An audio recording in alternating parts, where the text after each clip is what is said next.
I wake up in the stillness before sunrise. The clock shows 6 o'clock. It's been 3 years since I lost my husband George, and waking up at this hour has become my routine. I open the curtains, letting fresh air into the room. Outside, our quiet residential neighborhood in Grand Rapids is still fast asleep. Breakfast is the usual, toast and coffee. The aroma of toasting bread wafts through the kitchen. I used to set the table for 2, but now it's just for 1. Still, the morning light streaming through the window gently illuminates my dining table. At 8 o'clock, it's time for my walk in the neighborhood park. As I pass through the maple-lined street, I see some of the regulars already there. It's summer, and the trees are vibrantly green. After an hour of walking, I tend to my garden. Watering the rose bushes and pulling weeds, these tasks help calm my mind. Weekday afternoons are busy with community activities. The Wednesday book club, in particular, is my special place. Even after retiring as a librarian, my love for books hasn't changed. And twice a week, I drive my beloved granddaughter Sophia to and from her activities.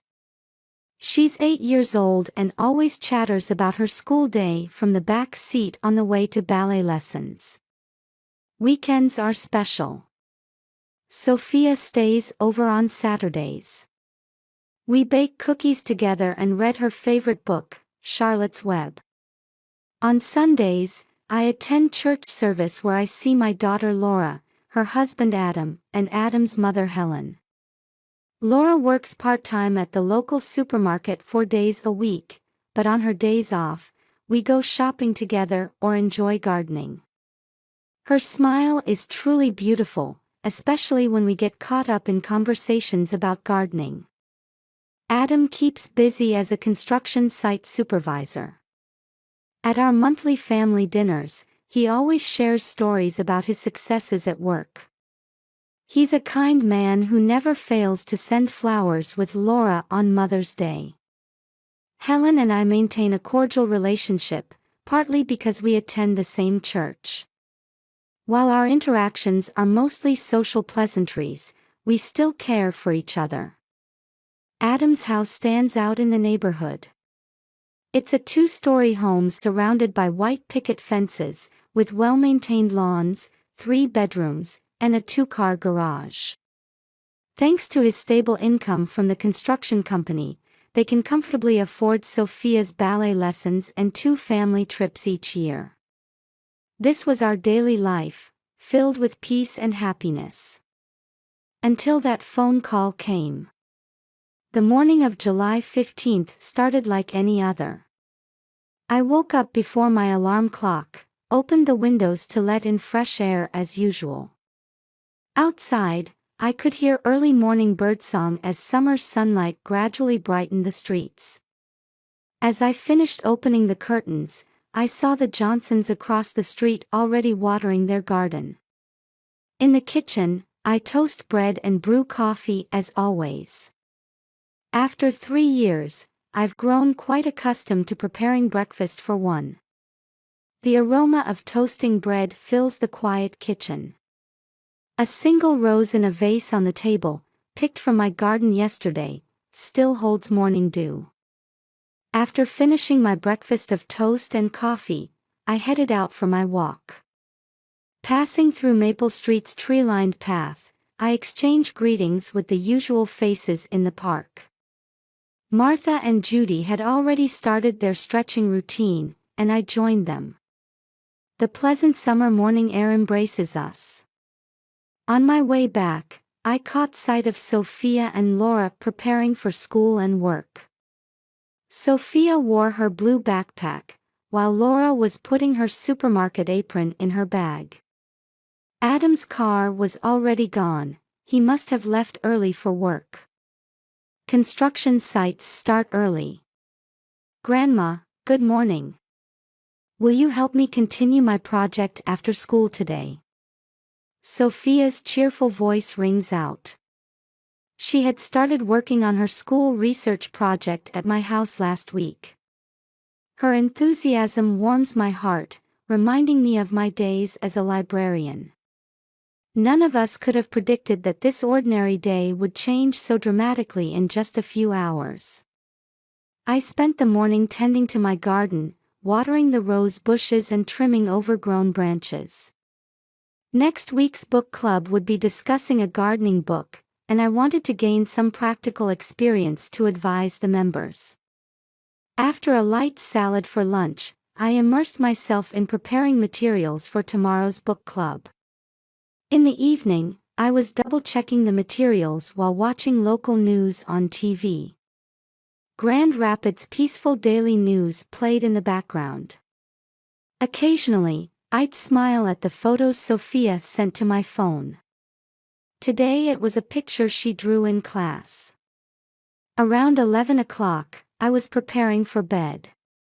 Brushing my teeth, applying cream, changing into pajamas. The news anchor's voice drifted through the quiet house, announcing tomorrow's weather forecast. Tomorrow will be sunny with average temperatures, they said, and I was making plans for tomorrow's gardening. That's when the sudden ring of the phone shattered the silence. I hesitated slightly at the unfamiliar number before answering, only to hear a small, trembling voice. "Grandma." I recognized Sophia immediately. But this wasn't her usual cheerful voice. My heart started racing. "Sophia. Why are you calling so late?" Her trembling voice replied to my question. "Mommy won't wake up." I felt my spine freeze. The image of Laura's healthy appearance this morning flashed through my mind. "What do you mean?" "Mommy." At that moment, the phone cut off. My repeated calls went unanswered. The number she called from wasn't responding either. My body moved instinctively. I threw on a sweater, grabbed my car keys and cell phone. Even in my rush, I remembered to take my flashlight. The clock showed 11:50 p.m. as I left the house. The usually 10-minute drive felt extraordinarily long that night.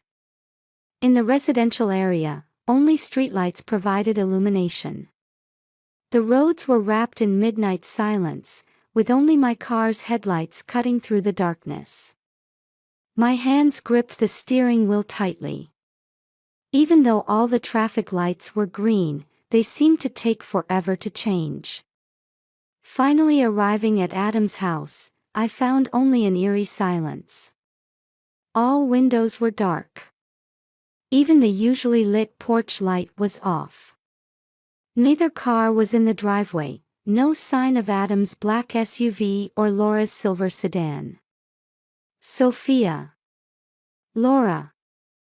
I rang the doorbell repeatedly and called out. No response. I knew I might be disturbing the neighbors, but that was the least of my concerns.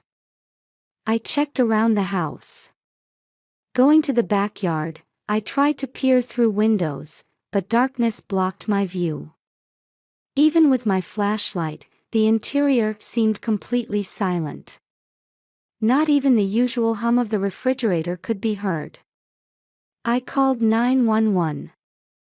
My years of experience as a librarian helped me stay composed in this emergency. I explained the situation in as calm a voice as I could manage. I received a concerning call from my granddaughter, and when I came to their house, no one's here. The cars are gone. It's highly unusual for the whole family to be absent at midnight. My 8-year-old granddaughter said her mother wouldn't wake up. The operator responded calmly but quickly, gathering names, addresses, and detailed information. The police response was swift. Soon, 2 patrol cars arrived, and 4 officers began investigating. They checked the locks, window conditions, and searched for any signs of disturbance. A young officer examined the garden while a more experienced one focused on the entrance area. I explained everything I could to the officers. The content of Sophia's call, family composition, their usual routines. As I spoke, I recalled seeing mother and daughter this morning. That ordinary moment now felt like a distant past. Was everything normal this morning? Yes, both my daughter and granddaughter seemed fine. Any problems in the family? No, nothing in particular. As I answered, something felt off, though I couldn't quite pinpoint what. While the officers efficiently conducted their investigation, my anxiety grew. Where were Laura and Sophia? Why did Sophia call from an unknown number? And where was Adam? The more I thought, the more worried I became. The red lights of the patrol cars cast ominous shadows across the nighttime neighborhood. Lights began turning on in neighboring houses, with concerned residents peering out. At this point, I didn't know this was just the beginning of a long nightmare. The police immediately established a command center. The community center near my house was chosen as a temporary headquarters, and police vehicles kept arriving. Detectives at the scene began investigating it as a missing persons case. Radio communications buzzed with instructions to collect surveillance camera footage from the area. I watched the developments unfold. One kind officer brought me a blanket from their patrol car. "Mrs. Walker, could you please confirm the vehicle numbers again?" A middle-aged detective approached me. His salt and pepper hair and gentle expression gave me some comfort. "Adam's car is a black Cadillac SUV, the number is." I carefully recited each digit. "Laura's car is a silver Toyota sedan. The number is." The detective took notes and continued his questions. "We'll need to check credit card usage records. Could you tell us what cards the family uses, as far as you know? Also, if you know their frequently visited stores, that would be helpful." I searched my memory and shared information about the card Laura used during last week's shopping. Adam usually carried 2 cards in his wallet. Laura's card that I often saw at Meijer's supermarket. I shared everything I could remember, thinking even small details might help. Store preferences, favorite restaurants, recent outings. As I spoke, I recalled shopping at the mall with Laura just the other day. The police also began tracking cell phone locations. A young officer from the technical team studied a map on his laptop screen. They were analyzing call records in parallel, trying to locate the public phones Sophia had used. Multiple officers were checking public phone locations throughout the city. Here's the last cell phone location data. The tech officer pointed at his screen. Adam's phone signal had stopped at 9 p.m. Laura's phone had also gone silent around the same time.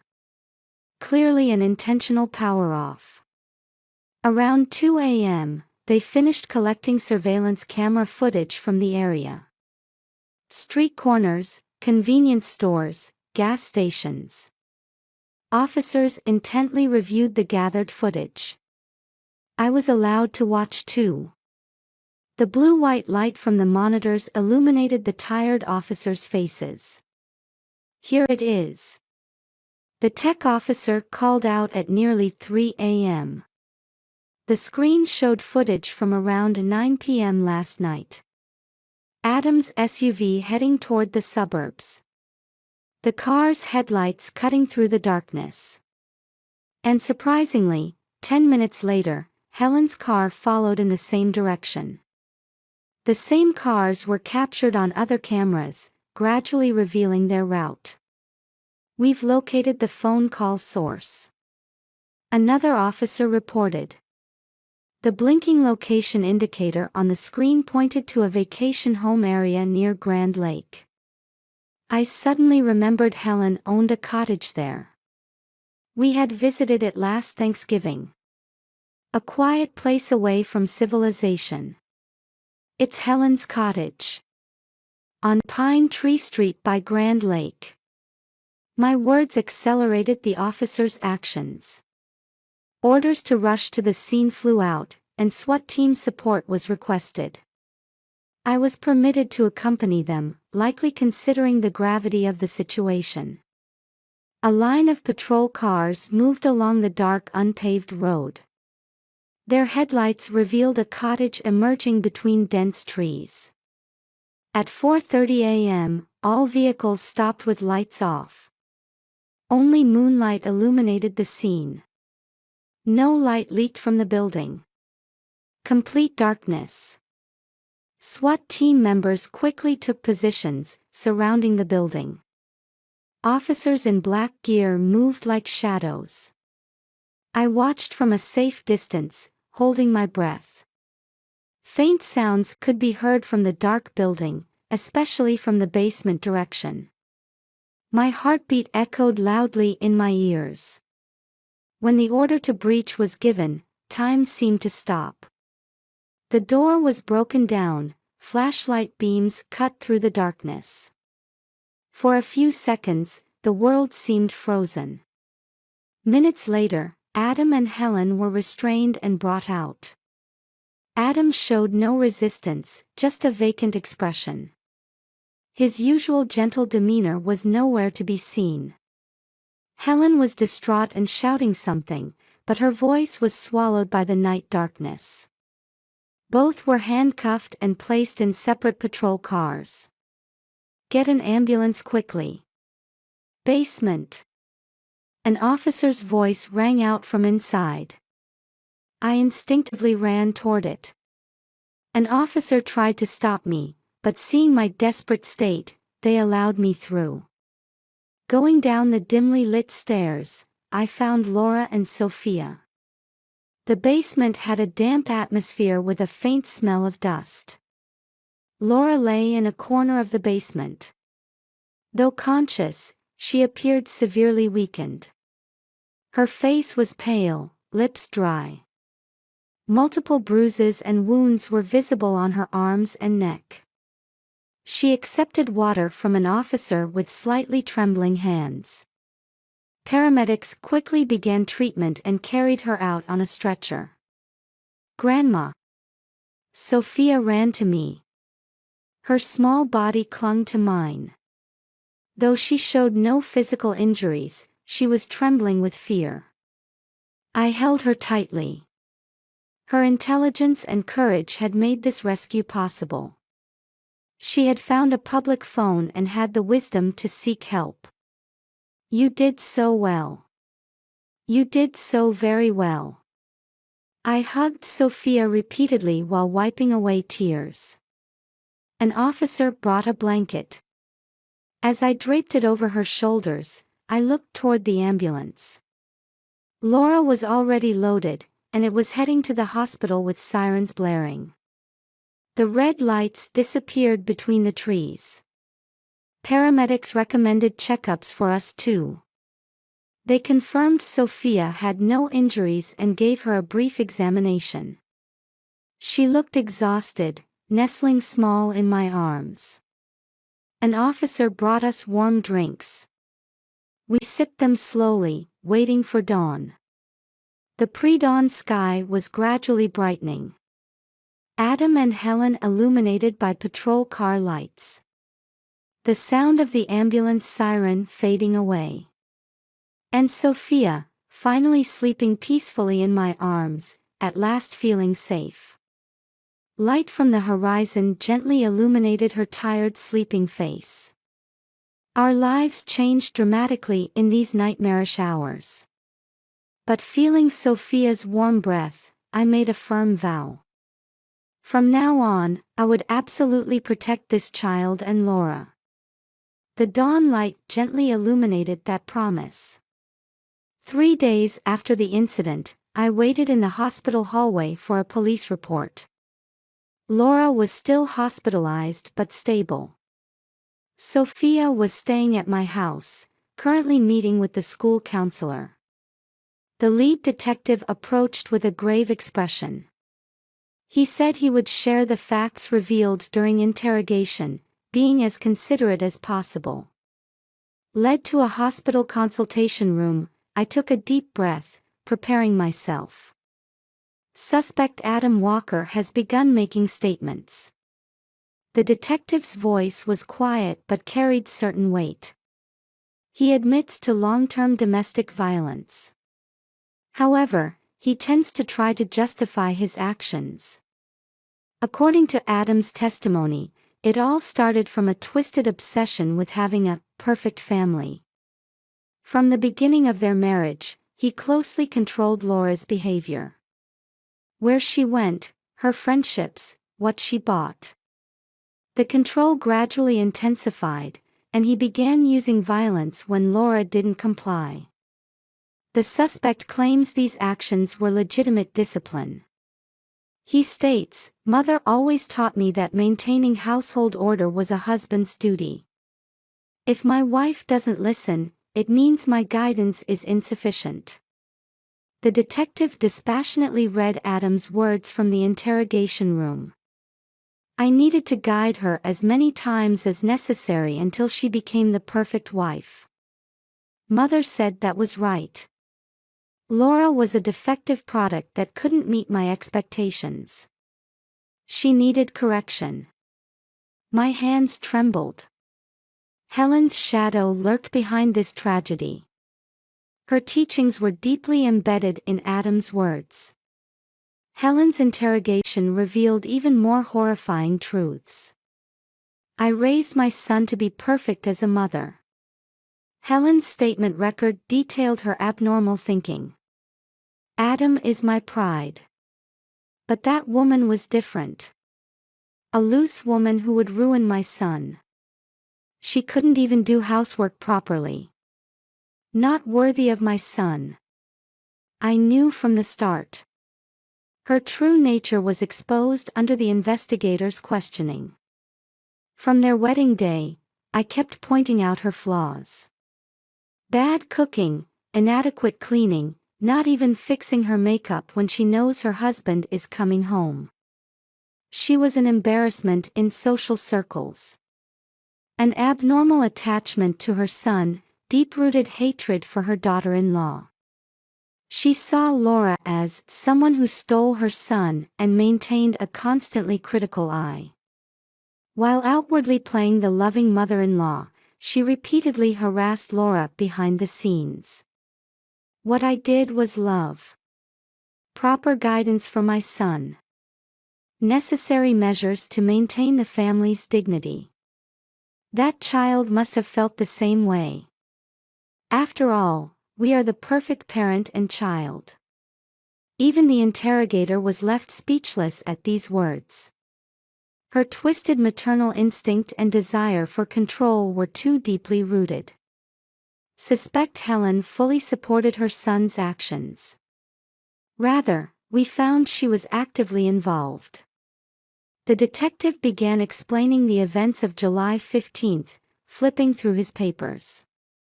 On the morning of July 15th, Adam pretended to leave for work as usual but actually returned home. Around noon, he found a message from an unknown man on Laura's phone and became enraged. Later investigation revealed it was just a delivery notification. "Who are you messaging? It's just a delivery. Don't lie." According to Adam's testimony, intense violence began then. When Laura lost consciousness in the evening, he panicked and immediately called his mother Helen. "Mom, what should I do? My hand slipped." "I understand. Don't panic, I'm coming right away." Helen reportedly responded calmly and suggested the plan to confine Laura at the cottage. "We can't expose the family's shame any further," she said. Together they put Laura in the car and took her to Helen's cottage.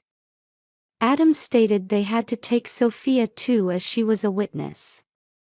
And Sophia was there too. Yes, I answered grimly. They probably didn't want to leave a witness. Laura's testimony was even more heartbreaking. Regaining consciousness, she spoke quietly but firmly from her hospital bed. I felt something was wrong from the day after our wedding. When Adam started checking my clothing in detail. Laura continued, clutching the hospital sheets with trembling hands. Dress in a way that won't shame me as a wife, fix it before mother points it out. At first, I thought it was an expression of love. The scolding for minor mistakes intensified day by day. Putting away dishes wrong, folding laundry sloppily, makeup too flashy, everything was my fault. And Helen. Laura's voice caught. She always watched with cold eyes.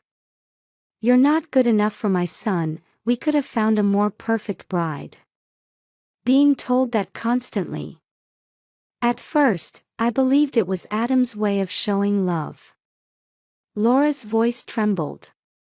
But it gradually escalated. I couldn't let Sophia see. I desperately tried to hide it. And the most courageous testimony came from the 8-year-old girl.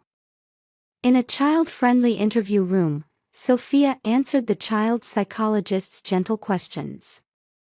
Daddy came home and was talking loudly with Mommy. Sophia's voice was small but clear. Then Mommy's voice stopped. Grandma Helen came, and she and Daddy put Mommy in the car. Worried about her mother, she had hidden in the garden. After Dad and Grandma's cars left, she thought hard and found a public phone at a nearby gas station. Her decision to call me led to that night's rescue.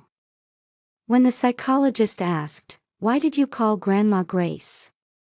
Sophia answered without hesitation. Because I knew she would definitely come. Tears welled up in my eyes at those words. The police report, the rescue, it all started with this little girl's courage and judgment. And her deep trust in me had given her that courage. The investigation continued, revealing more detailed truths. Adam's twisted desire for control was deeply rooted in Helen's upbringing. Days of denying his wife's personality in the name of a perfect family. Helen too, from her abnormal attachment to her son, approved and sometimes even instigated the violence. The surface tranquility was built on years of violence and control.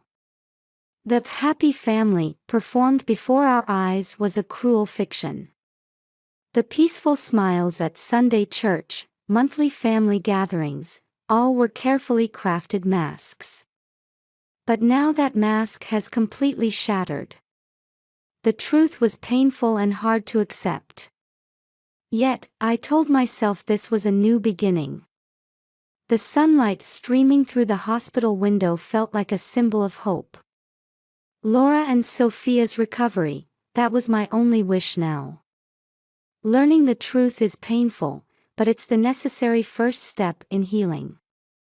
The path we three will walk won't be easy.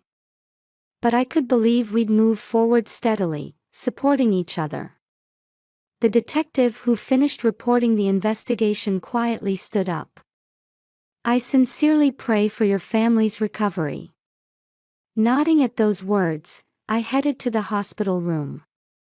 Today too, I would start with what I could do for Laura and Sophia. Gently supporting Laura as she walked the hallway with crutches. 1 year has passed since that night. The roses I planted in my garden are welcoming another new season. While the morning coffee aroma drifts through the air, Laura prepares breakfast in the kitchen. With now practiced movements, she makes toast and fried eggs. Her expression shows no trace of past anxiety. The trial lasted 4 months. The prosecution carefully built their case, revealing Adam and Helen's crimes.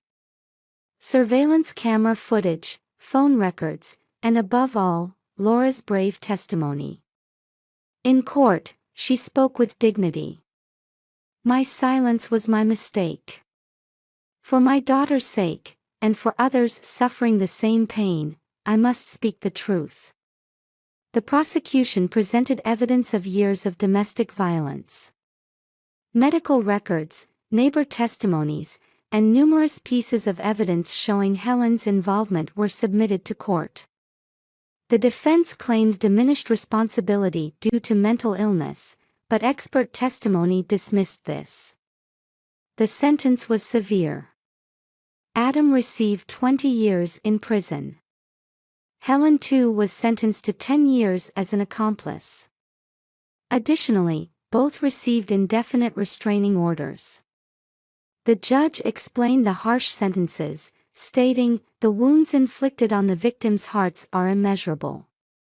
Adam showed no remorse even hearing the sentence, only repeating, "Everything was for my beloved family." Helen too never tried to hide her abnormal attachment to her son. "We are the perfect parent and child. No one else could understand." Her words left the courtroom silent. The new life began in earnest with the trial's conclusion. Laura started working part-time at a local flower shop while attending psychological counseling 3 times a week. She's thriving in work that uses her gardening knowledge. Recently, the manager even offered her a full-time position. "Sophia, time to wake up." Laura's voice is answered from upstairs. Shortly after, Sophia comes running down in her ballet leotard. Saturday mornings are for ballet lessons. These lessons, resumed on her counselor's recommendation, have become her emotional support. Sophia has adapted wonderfully to school life. According to her teacher, she's popular in class. She played the lead role in the ballet recital, standing on stage with a bright smile. As if the dark past never existed. Of course, the scars don't disappear easily. Sometimes Laura wakes from nightmares. Sophia still startles at sudden noises. At such times, we 3 huddle together, waiting for dawn while drinking warm tea. Adam remains unchanged in prison, telling his visiting mother, "Your teachings were right." Helen too, in prison, still won't hide her twisted attachment to her son. Her former status as a social butterfly is now a distant past. But that's a world that no longer concerns us. There's genuine warmth in this house now. Sunday mornings, we enjoy gardening together. On book club days, Sophia joins with her picture books. Small daily joys heal us. "Grandma, can we go to the park this afternoon?" Sophia asks at the dining table. "Of course. Would you like to come too, Laura?" Laura nods with a gentle smile. Our new family form. It might not be perfect. But we have real bonds here, caring for and supporting each other. The morning light streaming through the window gently embraces our new daily life.